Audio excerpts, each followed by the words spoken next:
Hi, I'm Debbie from Ethos Public Relations.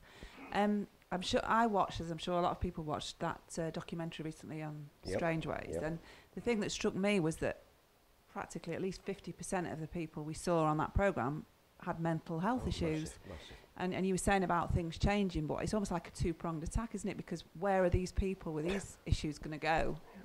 Unless there's a campaign as well about, mental health care and looking after people. I think, like you say, prisons are just going to get fuller and fuller, aren't they? Because there is nowhere else for these people to go. I did a piece on the website about that. 'Cause two things angered me about that. The man who was shown who'd engaged in a dirty protest and then his pants fell down when he was getting into the van. Do you remember? They're supposed to sign a consent form, prisoners. If I go into a prison and talk to a prisoner and use that prisoner's name, with his permission, have to get consent. There's no consent there. That man wasn't in a position to give reasoned consent any more than a 2-year-old child could give reasoned consent. So that was them showing what a difficult job they have. And they have got a difficult job. That man shouldn't have been there. Prison staff are not trained mental health nurses. I went to a prison years ago, Holloway. I got a letter from a prisoner alleging terrible abuse. So something about that it didn't ring true. At the time, I knew the governor of Holloway was a decent man. I didn't go through the press office. I don't get on well with the press office at the prison service, but I went straight to the governor. He said, you can come round and talk to people. I didn't mention the lady's name. And I walked around the prison and I was satisfied that, and I spoke to other prisoners about this prison and I was satisfied that she had problems and she did, these allegations weren't true. And then I asked, could I see the segregation unit? And there was only one woman in it, and she was called Marion.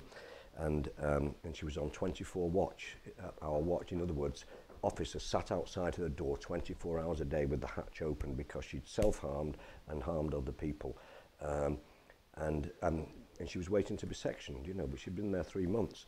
And they said to me, don't put your face too near to her because, you might snatch your glasses or something or do something. But I immediately tell people that I've been in prison and I could sense a rapport, and it was okay. And I just asked her a question. I said, Marion, how are they treating you?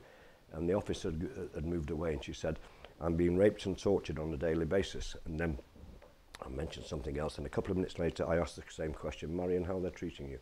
And she was about 57 or something, this lady. She said, oh, they're lovely people. She said, we're having jerk chicken for lunch today. Can I come out and play afterwards? And I just thought to myself, whatever ailed this poor woman, is she going to get better in the segregation unit in Holloway Prison? And there's so much of it now. There is really, really so much of it now, and yet everybody knows. Nobody knows more than the government. They've got the figures. All these figures are taken from Home Office or MOJ, stats now. They know what's going on. They know, and they talk nonsense about it.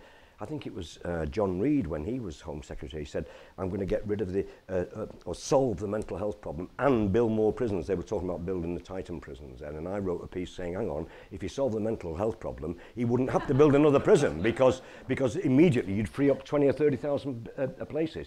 If I was, unlikely I'll ever go in prison again, but if I did, I would not share a cell. I would not share a cell. I'd go to the segregation unit where I'm guaranteed a single cell because since the death of Zahid Mubarak in Feltham, the young boy, do you remember the young boy who was battered to death by his cellmate? Again, a man with massive mental health issues, the guy who did it, Since then, 13 prisoners have been killed by other prisoners in their cells. Every single one of the killers had significant mental health problems. I would not share a cell, and I get on well with prisoners. I would refuse, and that would mean my going down the block and staying there. But they know about it, so I don't know what we can do. I don't know why Mind, and these other organisations are really not I don't know why they're not taken to the streets. I really don't, because this is what we're doing. This is what we're doing to, to people who are ill. You wouldn't do it to cancer patients. You wouldn't do it to people with, also, multiple sclerosis or anything like that. How dare we do it? How dare we do it to people? But that's what we do. That's what we do.